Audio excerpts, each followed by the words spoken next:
मदरसे में कौन पढ़ता है? गरीब बच्चे पढ़ते हैं, जो यतीम होते हैं, मिस्कीन होते हैं। आप मदरसों पर ताला लगा रहे हैं। कांग्रेस 400 पार गई थी, कभी सोचा भी क्या कांग्रेस ने कि संविधान की तरफ भी देख सकते हैं? हमारी धार्मिक आजादी के ऊपर पाबंदी है क्यों? हमारे पास सुप्रीम कोर्ट के अलावा कोई रास्ता बताओ, आप क्या है हमारे पास? संसद के दोनों सदनों में से वक्फ संशोधन बिल अब पास हो गया है। ज़्यादा बातचीत के लिए कांग्रेस के लोकसभा सांसद इमरान मसूद हमारे साथ हैं। इमरान भाई, काफ़ी कोशिशें की, लगातार धरने प्रदर्शन भी हुए और अपनी बात भी रखते रहे, लेकिन दोनों सदनों में वक्फ को पास कर दिया गया है। आगे की क्या प्रक्रिया आप लोगों की रहेगी? क्या कोर्ट का रुख अपनाएंगे? निश्चित रूप से कोर्ट जाएंगे। सुप्रीम कोर्ट संविधान का कस्टोडियन है और संविधान ने राइट टू इक्वलिटी को मेंटेन करने का कहा, मूल भावना है, सबको बराबरी का अधिकार होगा। तो ये गैर बराबरी का काम हमारे साथ क्यों? हमारी धार्मिक आज़ादी के ऊपर पाबंदी है क्यों? आप हमारी धार्मिक स्वतंत्रता हमसे क्यों छीनना चाहते हैं? आपने ट्राइबल्स की बात की, ठीक है, ट्राइबल्स में तो कोई नहीं जा रहा था। वक्फ का क्या मतलब ट्राइबल्स है? लेकिन एक ट्राइबल जाति है जो मुसलमान है, लक्षद्वीप की मेंबर ऑफ पार्लियामेंट, लगातार मुसलमान वहां से जीतते हुए आ रहे हैं। आपने उनको रोक दिया कि आप वक्फ नहीं कर सकते। उनको रोकने का क्या मतलब था? आपने सारे के सारे काम वो किए जो पूरी के पूरी तरह से हमारी धार्मिक स्वतंत्रता को हमसे छीनने का काम कर रहे हैं। आप कहते हो कि पसमानदा मुसलमान, महिलाओं का हक, आप बताओ कानून में आपने क्या किया है? 2 महिलाएं पहले भी थी, 2 बाद में भी होंगी। पसमानदा मुसलमान के बच्चों के लिए आप क्या कर रहे हैं? आपने कोई वेलफेयर की बात की क्या?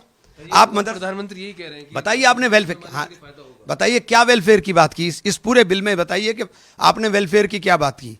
आपने क्या वेलफेयर के लिए इसके अंदर दिया? मदरसे में कौन पढ़ता है? गरीब बच्चे पढ़ते हैं, जो यतीम होते हैं, मिस्कीन होते हैं। आप मदरसों पर ताला लगा रहे हैं। आप स्कॉलरशिप की किसको जरूरत होती है? सहायता की किसको जरूरत होती है? गरीब बच्चे को। आप स्कॉलरशिप रोक दी मुसलमान बच्चों की।